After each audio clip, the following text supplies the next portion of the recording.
धन्यवाद, धन्यवाद, धन्यवाद। परमपिता परमेश्वर, हम आपका हृदय से धन्यवाद करते हैं क्योंकि आप महान सामर्थी परमेश्वर हैं और आपकी पवित्र आत्मा के द्वारा हम उन बातों को आपके वचन से सीख रहे हैं जो आपके वचन में पहले से हमारे जीवन के लिए लिखी हुई हैं, हमारे आत्मिक जीवन के उत्थान के लिए, हमारे आत्मिक जीवन की ग्रोथ के लिए।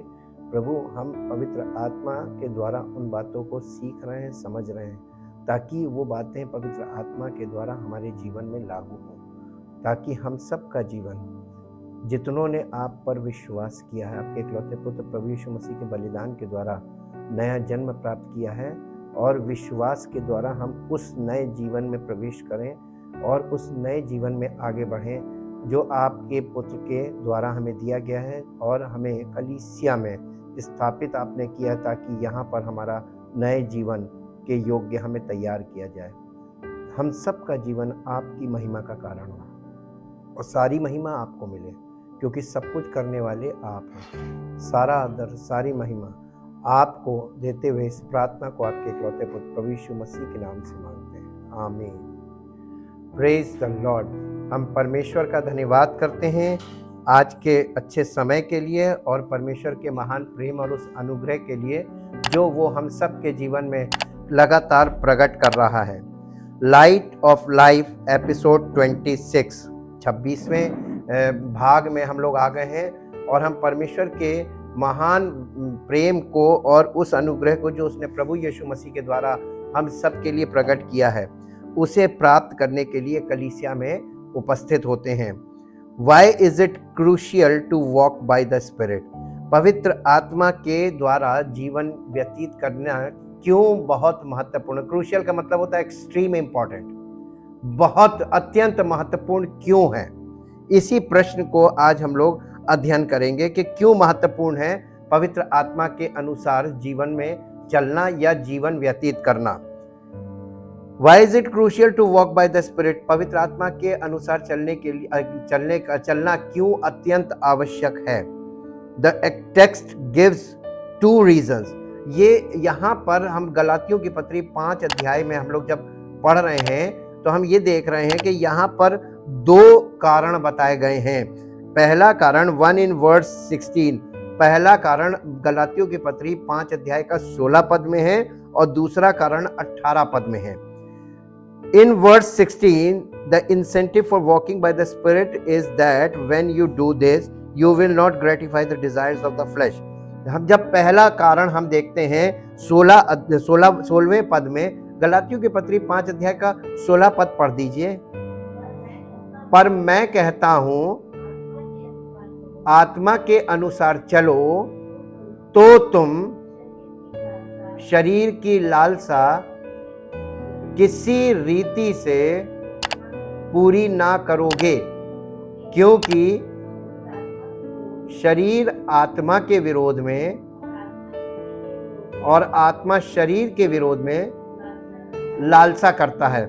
यहां पर आप जब इसको पढ़ रहे हैं, आज के युग में जब कोई इस पद को पढ़ता है तो क्या आपको ये नहीं लगता है इसमें एक फॉल्ट दिखता है, और वो फॉल्ट ये है कि कहीं ऐसा नहीं लग रहा है जैसे कोई आज्ञा दे रहा है कि आत्मा के अनुसार चलो, तो वो एक कार्य बन जाता है, शारीरिक क्रिया बन जाता है। लेकिन इसमें हम जब स्टडी में आगे बढ़ते हैं, spirit is that you do this you will not gratify the desires of the flesh. The RSV here is wrong. यहाँ पे एक बाइबल का एक संस्करण है, एक वर्जन है जिसको RSV बोला गया है। RSV का फुल फॉर्म है रिवाइज्ड स्टैंडर्ड वर्जन, उसको शॉर्ट में RSV बोलते हैं। रिवाइज्ड स्टैंडर्ड वर्जन बाइबल जो है उसमें भाषा की एक प्रॉब्लम आ गई ट्रांसलेशन में ग्रीक से, और वहां पे here is wrong when it makes the second part of verse 16 a command instead of a promise. यानी उन्होंने जब इसका ट्रांसलेशन किया तो उसमें उन्होंने भाषा को ग्रीक से जब ट्रांसलेट कर रहे थे तो उसमें भाषा को कमांड कर दिया, जबकि वो प्रतिज्ञा है, प्रॉमिस है, तो प्रॉमिस को कमांड में बदल दिया। बस ये एक छोटा सा एरर जो है ये पढ़ते समय हमको बहुत बड़े समस्या में डाल देता, और आज लोग वही कर रहे हैं जो शरीर से उसको करने का प्रयास कर रहे हैं, यही गलत है। ये RSV वर्जन से जितने भी ट्रांसलेशन हुए उनमें ये प्रॉब्लम आ गई। Instead of a promise and says do not gratify the desires of the flash, उन्होंने कह दिया इंग्लिश में कि शरीर की अभिलाषाओं को या इच्छाओं को पूरा मत करो। तो ये एक काम आ गया, एक कमांड आ गया। All the other major reasons versions are right to make it a promise because this particular Greek construction has that meaning everywhere else in Paul। यानी पौलुस के द्वारा लिखी, ये पौलुस के द्वारा लिखी गई पत्री है। पौलुस के द्वारा लिखी गई अन्य पत्रियों में आप जब अध्ययन करते हैं तो ये पता चलता है कि पौलुस का कहने का तात्पर्य ये था ही नहीं, कमांड था ही नहीं, ये कमांड नहीं था, ये तो प्रतिज्ञा है। पौलुस उस प्रतिज्ञा को रिमाइंड करा रहा है, कलीसिया को याद दिला रहा है। The words should be translated for example with the NASB। जैसे NASB एक वर्जन है बाइबल का, उसके अनुसार जब इस पद का ट्रांसलेशन किया गया तो उसमें कहा but I say walk by the spirit and you will not carry out the desire of the flesh। यदि तुम लेकिन मैं ये कहता हूं कि यदि तुम पवित्र आत्मा के अनुसार जीवन व्यतीत करोगे तो शरीर की अभिलाषाओं को पूरा नहीं करोगे। तो ये एक वो है, एक प्रतिज्ञा है। So the first reason we should walk by the spirit is that when we do, पहला कारण हमको ये मिलता है कि यदि हम पवित्र आत्मा के अनुसार जीवन व्यतीत करना शुरू करते हैं और चलना शुरू करते हैं, the desires of our flesh are overcome, तो हमारे शरीर की सारी अभिलाषाओं पर हम जयवंत होते हैं। ये है कहने का। अभी इसको 16वें पद को, 5 अध्याय के 16वें पद को इंग्लिश में पढ़ दीजिए जरा, एम्प्लीफाइड वर्जन में। बट आई से, देखिए वही आ गया, बट आई से वॉक एंड लिव हैबिचुअली, आदतन ऐसे चलो, ऐसे जियो, in the Holy Spirit, responsive to and controlled and guided by the Spirit, then you will certainly not gratify the cravings and desires of the flesh। एकदम स्पष्ट आया ना। अगर तुम ऐसे पवित्र आत्मा के अनुसार, पवित्र आत्मा के कंट्रोल में, पवित्र आत्मा के मार्गदर्शन में जीवन जियोगे और उसी के अनुसार सब कुछ करोगे तो निश्चय तुम शरीर की अभिलाषाओं को पूरा नहीं करोगे, वो ऑटोमेटिकली माइनस हो जाएंगे, क्योंकि तुम पवित्र आत्मा के द्वारा तुम अपने शरीर की क्रियाओं पर जयवंत हो जाओगे। ये वो बता रहा है और ये हमारे लिए गुड न्यूज है एक्चुअली, अगर हम इसको अंडरस्टैंड करें। और अगर हम इसको मिसअंडरस्टैंडिंग से देखें तो हम इसको करने में लग जाते हैं, शरीर से वही वर्क ऑफ द फ्लैश बन जाता है। ये चीज यहाँ पर पहला रीजन पता चला ना, पवित्र आत्मा के अनुसार हमें चलना क्यों अत्यंत आवश्यक है, क्योंकि जब हम ऐसा करते हैं तो हम शरीर की क्रियाओं पर, शारीरिक इच्छाओं और अभिलाषाओं पर जयवंत होते हैं। तो जयवंत होना चाहते हैं तो आप ऐसा करेंगे। इन रीसेंट मैसेजेस, हाल के तमाम संदेशों में, I have tried to define the flesh as Paul uses it. मैंने पौलुस के द्वारा, जैसे पौलुस ने फ्लैश को डिफाइन करने की जो कोशिश की है वचन में, मैंने भी वही कोशिश की कि मैं इस बात को समझूं कि पौलुस फ्लैश किसको कह रहा है, शरीर को कह रहा है या कुछ और है। मोस्ट ऑफ द टाइम, अधिकतर जगहों पर पॉल यूजेस इट, दो नॉट ऑलवेज, हर जगह नहीं लेकिन हाँ अधिकतर जगहों पर, जैसा हम नीचे देखते हैं, it does not simply refer to the physical part of you. पौलुस ने फ्लैश के विषय में जो भी लिखा है ग्रीक में, उसका तात्पर्य हमारे शरीर से नहीं, अधिकतर जगहों में, लेकिन कुछ जगहों पर है। तो हमें पवित्र आत्मा के द्वारा ये सीखना है कि कहां पर फ्लैश का मतलब शारीरिक देह से है, हमारी फिजिकल बॉडी से, और कहां पर नहीं है, और जहां पर नहीं है तो वहां पे फ्लैश का तात्पर्य क्या है या अर्थ क्या है।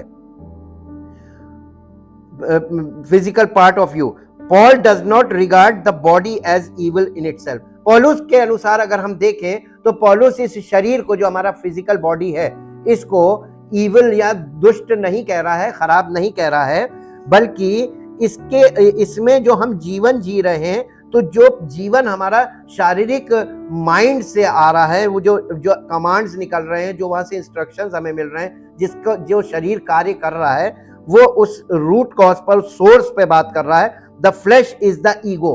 तो फिजिकल बॉडी में जब हम फिजिकल लाइफ में होते हैं, तो फ्लैश का मतलब हमारे ईगो से है, हमारे मैं ये करूंगा, मैं ऐसे करूंगा, मैं ऐसा करूंगा और ऐसा हो जाएगा, मैं करूंगा तो हो जाएगा। और ये जो मैं है, इसको ईगो बोलते हैं, विच फील्स एन एम्प्टीनेस। ये हमारा मैं जो है वो हमेशा खालीपन से भरा हुआ है, हमारे मैं में खालीपन है। And uses the resources of its own power. और हमारा मैं जो है हर समय सारे संसाधनों का इस्तेमाल स्वयं करके और अपने आप को शक्तिशाली दिखाता है कि मैंने ये किया, to try to fill it, ताकि उस खालीपन को मैं भरूं। मैं ये करता हूं ताकि मैं प्रार्थना करूंगा और ये हो जाएगा, मैं यहाँ पे जाऊंगा तो ये हो जाएगा। ये मैं जो है ना, संसाधनों का इस्तेमाल करके हम अपने मैं से अपने उस खालीपन को भरने का प्रयास करते हैं। Flesh is the I who tries to satisfy me. और ये जो फ्लैश का मतलब आई से है, यानी I myself, who tries to satisfy me with anything but God's mercy. वो जो हमारा जो मैं है या ईगो है, जो हमारे खालीपन को सारी संसाधनों का इस्तेमाल करके खुद भरना मांगता है, खुद करना मांगता है, सिवाय परमेश्वर की दया को छोड़कर वो सारी चीजों का इस्तेमाल करता है। और हम परमेश्वर की दया पर नहीं टिकते, बल्कि अपने क्रियाओं पर टिक जाते हैं कि हम नहीं करेंगे तो कुछ नहीं होगा। और ये मैं, यही हमको पवित्र आत्मा के अनुसार चलने से रोक देता है। यहां पर ध्यान देने वाली बात यह है कि गलातियों की पत्री 5 अध्याय का 24 पद जरा देखिए, यहां पे क्या लिखा हुआ है। और जो मसीह यीशु के हैं, उन्होंने शरीर को किसकी? शरीर को शरीर की लालसाओं और अभिलाषाओं समेत। कब? जब यीशु मसीह क्रूसीफाई हुआ था, उसी समय क्रूसीफाई हो गए। और जो लोग अभी तक अपने आई में फंसे हुए हैं, अपने मैं में फंसे हुए कि मैं करूंगा तो होगा, मुझे कोई मेरे लिए नहीं कर सकता, मैं करूंगा, तो वो लोग विश्वास में नहीं है, वो यीशु मसीह पर भरोसा नहीं कर रहे हैं, बल्कि अपना प्रयास कर रहे हैं कि मैं करूंगा तो होगा। और ऐसे लोग प्रभु यीशु मसीह के लोग नहीं है। जो मसीह के लोग हैं वो हैं जो यीशु मसीह पर भरोसा करते हैं कि वो करेगा। मैं उसका धन्यवाद करता हूं कि मैंने सिर्फ विश्वास किया और प्रभु ने मुझे चंगा किया। मैंने विश्वास किया और उसने चंगा किया। और जब लोग प्रार्थना करते हैं ना, तो फिर मैं आ जाता है। मैंने प्रार्थना किया और प्रभु ने चंगा किया, तो पहले क्या आया? बस ये मैं ही मरना है।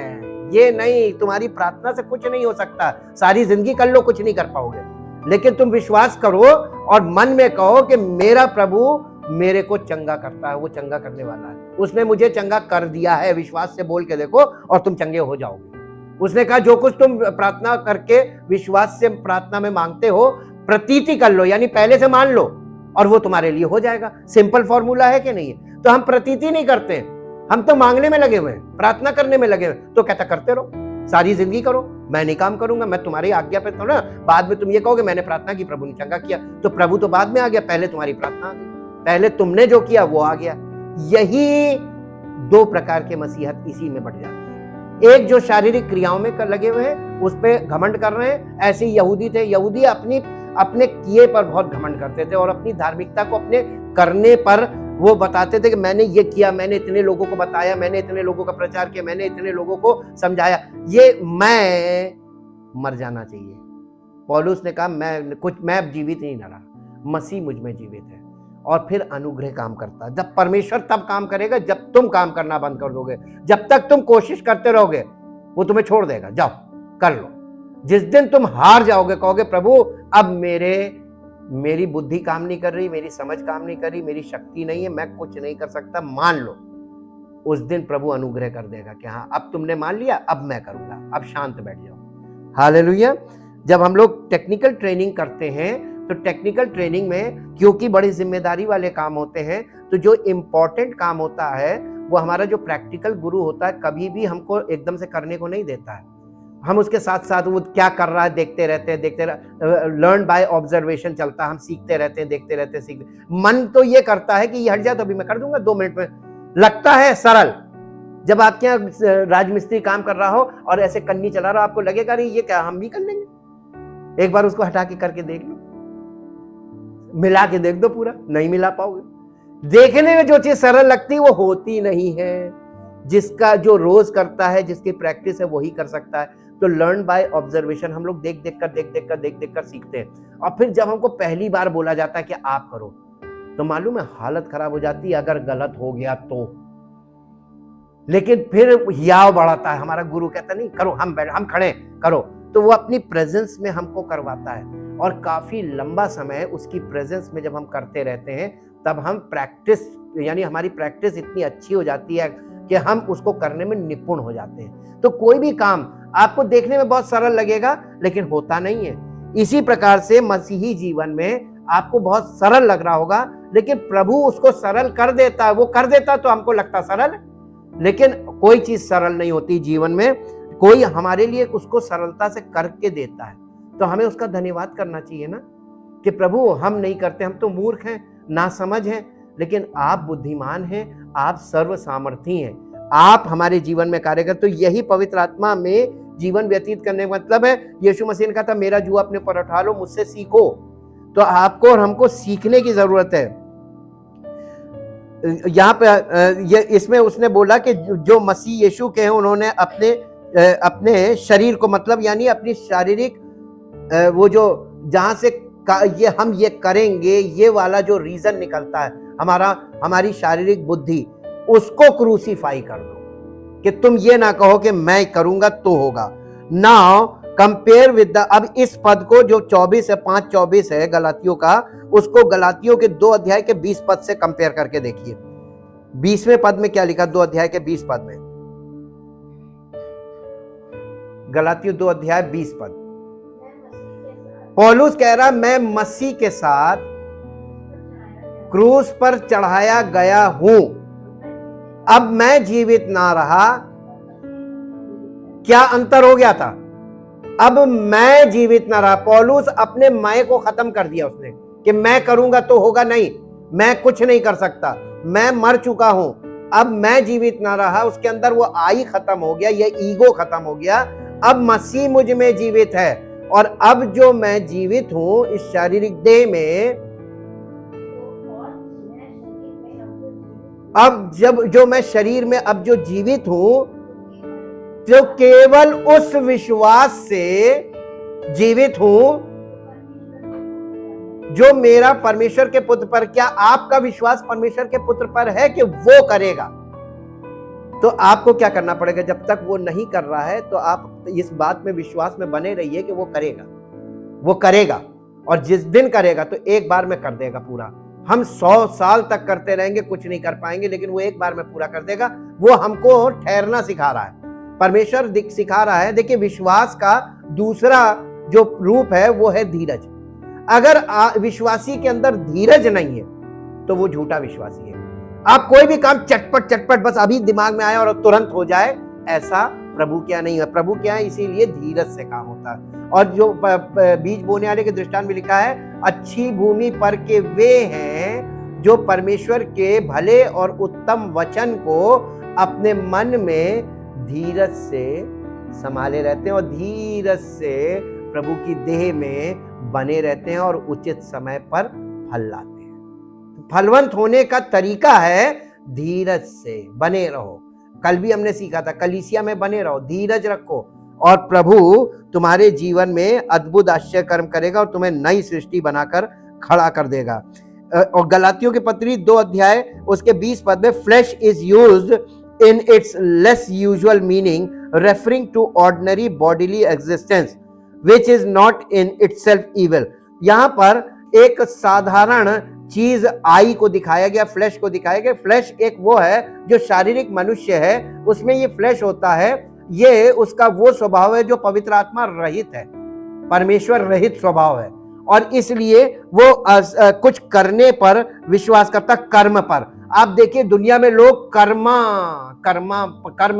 प्रधान है, कर्म महान है, ये फिजिकल वर्ल्ड की थॉट है। लेकिन स्पिरिचुअल वर्ल्ड में Lord Jesus Christ is my saviour. तो हम सेवियर पे डिपेंड करते हैं, कर्मा पे नहीं। और दुनिया में लोग कर्मा पे डिपेंड करते हैं, सेवियर पे नहीं। ये कॉन्ट्रास्ट है, एक दूसरे के विरोधी है, कट्टर विरोधी। तो इधर वाला इधर वाले को नहीं मानता। Now I live in the flesh, but the important thing to notice is that in Galatians 5:24, गलातियों की पत्री 5 अध्याय के 24 पद में एक बात बहुत ध्यान देने वाली है, वो ये कि the flesh is crucified. And in 2:20 और 2 अध्याय के 20 पद में, गलातियों 2 अध्याय के 20 पद में आई एम क्रूसिफाइड। तो उसमें 2:20 में कह रहा आई एम क्रूसिफाइड, और वहां पर कह रहा है कि फ्लेश इज क्रूसिफाइड। तो देखिए आप फ्लेश को crucified, this is why I define the flesh in its negative usage as an expression of the I और the ego. And notice in 2:20 that since the old fleshy ego is crucified, a new I lives, and the peculiar thing about this new I is that it lives by faith. जब हम इस बात तरीके से इसको study करके देखते हैं तो इसमें देखते हैं जो फिजिकल आई है वो तो क्रूसीफाई हो गया, लेकिन जो नया आई आया, जो नया मैं आया, वो नया मैं मालूम है, वो पिक्यूलियर का मतलब होता है वो विचित्र है, वो अद्भुत है, वो क्योंकि वो विश्वास पर ठहरता है और विश्वास पर भरोसा करता है, विश्वास से चलता है, विश्वास से जीता है। इसमें हमने ये चीज peculiar about this new I is that it lives by faith. ये नया आई जो है ये विश्वास से जीता है।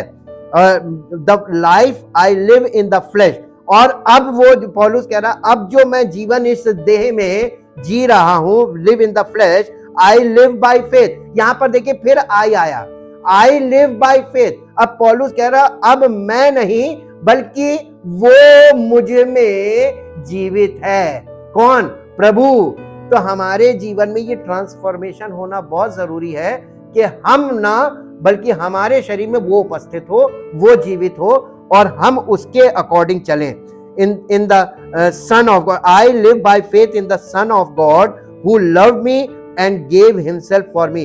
अब हम उसके अनुसार जीवन व्यतीत कर रहे हैं, परमेश्वर के पुत्र के अनुसार, जो मेरे लिए, जिसने अपने आप को हमारे लिए दे दिया और अब वो मुझ में है।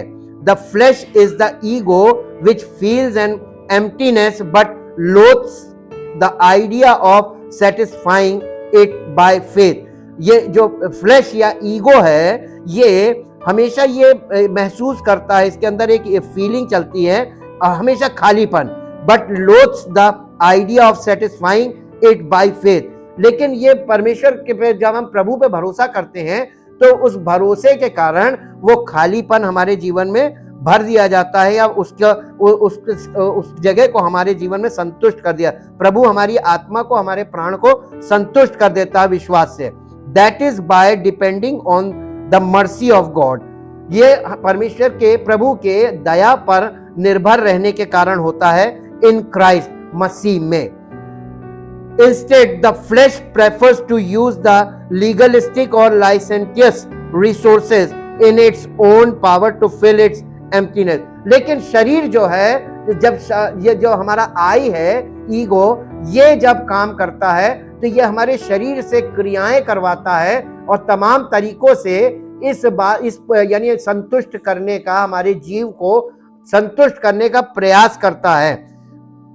Instead the flesh prefers to use, और शरीर जो है ये कार्य करने में विश्वास करता है, power to its emptiness, as Romans 8:7, जैसा कि रोमियो 8 अध्याय के 7 पद में कहा गया है, the mind that is set on the flesh is hostile to God, it does not submit to God's law।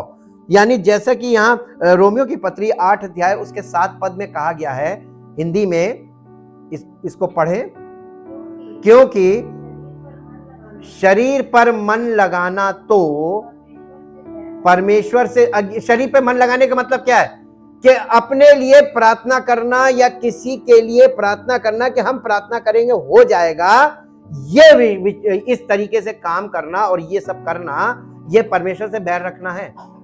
बताइए कितने लोग बैर रख रहे हैं परमेश्वर से? सभी लोग कर रहे हैं, आदतन कर रहे हैं जी, क्योंकि ना तो हमारा फ्लैश परमेश्वर के अधीन है, परमेश्वर की व्यवस्था के अधीन है, और ना हो सकता है, इम्पॉसिबल है, और हम इम्पॉसिबल काम कर रहे हैं जी।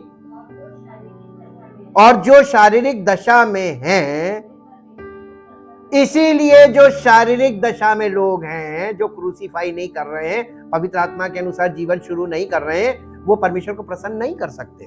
पौलुस साफ साफ बता रहा है, और ये सत्य है जो वो बता रहा है। The basic mark of the flesh is that it is unsubmissive, यानी जो मेन बात फ्लैश की है वो ये है समझने की कि वो सबमिशन में नहीं रहना मांगता, वो स्वतंत्र रहना मांगता कि मैं करूंगा, मुझे किसी पे भरोसा नहीं, मैं किसी पे भरोसा नहीं करता हूं, मैं करूंगा तभी मैं समझूंगा कि हाँ होगा। और ऐसा करने से परमेश्वर कार्य नहीं करता है, और इसीलिए आज के जमाने में परमेश्वर के आश्चर्य कर्म हमको देखने को नहीं मिल रहे हैं, जबकि बाइबल शुरुआत से आश्चर्य कर्मों को दिखा रही है कि परमेश्वर आश्चर्य कर्म करता है। It does not want to submit to God's absolute authority और rely on God's absolute mercy.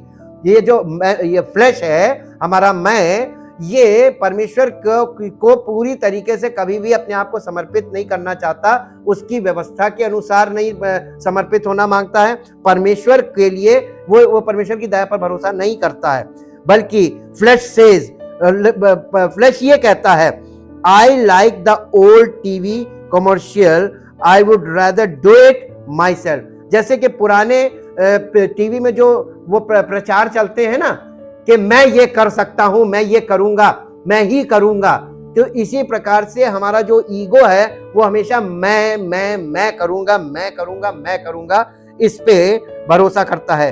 It is not surprising, ये कोई आश्चर्य की बात नहीं, then that in verse 17 there is a war between our flesh and God's spirit, कि हमारे flash में और परमेश्वर की आत्मा में हमारे भीतर युद्ध होता है या द्वंद्व होता है। ये गलातियों की पत्री 5 अध्याय का 17 पद पढ़िए, यहां पर इस प्रकार से लिखा हुआ है, गलातियों की पत्री 5 अध्याय 17, क्योंकि शरीर आत्मा के विरोध में और आत्मा शरीर के विरोध में, ये दोनों की चॉइसेस अलग अलग हैं, और लड़ाई ये हो रही है कि वो चाह रहा है कि मनुष्य, फलाना व्यक्ति जिसके अंदर ये हो रहा है, वो चाहता है कि ये जो सोल है ये मेरा कहना माने, और परमेश्वर का आत्मा चाह रहा है कि ये आत्मा की बात पर, आत्मा की इच्छा को अपने जीवन में ग्रहण करे, और शरीर कह रहा मेरा कमांड ग्रहण करे। तो जीतता कौन है? शरीर, क्योंकि वो कमांड में फोर्स होता है और इच्छा में फोर्स नहीं होता। परमेश्वर की आत्मा की इच्छा में फोर्स नहीं है, लेकिन कमांड में फोर्स है, और यही होता है जी। इसलिए कि जो तुम करना चाहते हो वो ना करने पाओ, तो कौन हमें रोक रहा है? हमारा फ्लैश हमको रोक रहा है कि हम पवित्र आत्मा के अनुसार नहीं चले, तो भयानक तरीके से रोकता है। तो क्या आप अगर कलीसिया से जुड़े नहीं रहेंगे और मसीह की देह में नहीं रहेंगे और पवित्र आत्मा की अगुवाई में और पवित्र आत्मा से प्रेरित व्यक्ति के संरक्षण में नहीं रहेंगे, तो क्या आप इसमें सफल हो पाएंगे? इम्पॉसिबल, बिग इम्पॉसिबल, बहुत बड़ा वाला संभव है। और इसीलिए पौलुस इस बात को सिखाने और समझाने का प्रयास कर रहा है कि मसीह की देह में हम बने रहते हैं, तो मसीह की देह में पवित्र आत्मा प्रेरित व्यक्ति के द्वारा हमें उत्साहित करके, हमको हिम्मत दिलाकर हमारे हियाव को खोलता है, ताकि हम पवित्र आत्मा के अनुसार चलना सीखे। But the flesh is crucified in the Christian, एक मसीही में ये फ्लैश जो है इसको क्रूसिफाई हो जाना चाहिए, अकॉर्डिंग टू वर्स 24, इसके गलातियों की पत्री 5 अध्याय के 24 पद के अनुसार।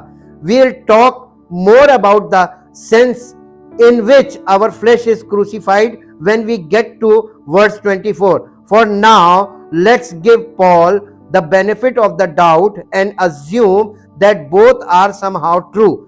और हम इसीलिए पौलुस को ये बेनिफिट ऑफ डाउट, एक ये कोर्ट का टर्म है जो यूज किया जाता है। बेनिफिट ऑफ डाउट का मतलब होता है कि कोई चीज साबित नहीं हो पाई, तो जिसको जो दोषी है उसको बेनिफिट ऑफ डाउट मिल जाता है, तो वो इस बहाने छूट सकता है। And assume that both are somehow true. और कई बार हम परमेश्वर के वचनों में यही वाली गलती करते हैं और हम उसको साबित नहीं कर पाते हैं और हम उन चीजों को छोड़ देते हैं और इसीलिए वो चीजें रह जाती। And focus on this war with in. और हमें क्या करना चाहिए, ये जो हमारे अंदर अंतर्द्वंद है इस पर हमको फोकस करना चाहिए। Our flesh versus God's spirit, जो हमारे शरीर में और परमेश्वर की आत्मा के बीच हमारे अंदर चल रहा है। The war within, flesh versus spirit, इसकी हेडिंग है और हम इस हेडिंग में इस पार्ट को देख रहे हैं। कल हम इसके अगले पार्ट में चलेंगे, God's spirit conquers our flesh. ये जो परमेश्वर का आत्मा है वो हमारे अंदर दिया ही इसलिए गया है ताकि वो हमारे शारीरिक स्वभाव पर हमको नियंत्रण करने लायक बना दे, हमें मैच्योर करे, ताकि हम फिजिकल चीजों में परमेश्वर की आत्मा के अनुसार निर्णय ले सकें और शारीरिक बातों को किनारे करके परमेश्वर को प्रथम स्थान देकर उसके अनुसार चलें। परमपिता परमेश्वर, हम आपका हृदय से धन्यवाद करते हैं आपकी महान योजना के लिए, आपके अद्भुत कार्यों के लिए जो आप प्रत्येक विश्वास करने वाले के जीवन में करना चाहते हैं। लेकिन मसीह की देह में आप ये कार्य करते हैं। जो कोई मसीह की देह में आता है आपकी उपस्थिति वहां पर होती है और आपकी उपस्थिति के द्वारा उसके जीवन में ये कार्य शुरू किया जाता है और पवित्र आत्मा जो आपने उसके अंदर दिया है उसके द्वारा इस कार्य को कंटिन्यू रखने के लिए आपने पवित्र आत्मा दिया है, ताकि पवित्र आत्मा उस विश्वासी को बार बार मसीह की देह में लेकर आए, उसको प्रेरित करे, अंदर से उसके अंदर इच्छा उत्पन्न करे कि वो मसीह की देह में आए और समय समय पर मसीह की देह में आने के द्वारा, आपकी उपस्थिति में आने के द्वारा उसके जीवन में ऐसा कार्य हो ताकि वो अपने जीवन में सब बातों पे, जिसमें मनुष्य अपनी शक्ति से और अपने कर्मों के द्वारा जयवंत नहीं हो सकता है, पवित्र आत्मा के द्वारा अपने जीवन में जयवंत हो और जयवंत जीवन जिए, ताकि मसीह की महिमा हो और उसका नाम महिमा पाए। धन्यवाद के साथ इस प्रार्थना को आपके इकलौते पुत्र प्रभु यीशु मसीह के नाम से मांगते हैं, आमीन।